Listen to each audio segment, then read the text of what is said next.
we have to be clear that every trade war that we are engaging in, Donald Trump brought that one up himself, except for China.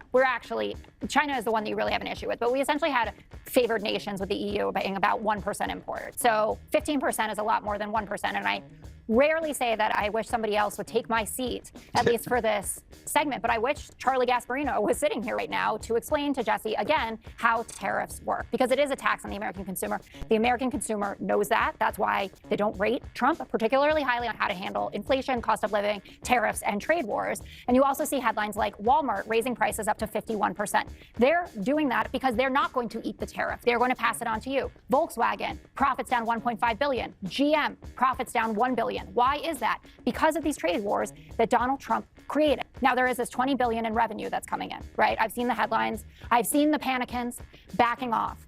But if it weren't going to be a clear line to raising your individual prices, why is Donald Trump, and Josh Hawley now wants to get in on it, talking about rebate checks for the American public? They want another opportunity for Donald Trump to smack his signature, which has been all over the place as we've seen recently, not on another rebate, not with an auto pen, on rebate checks so that the American public won't hate him for the fact that he is raising their cost of living. And that is what is going on here.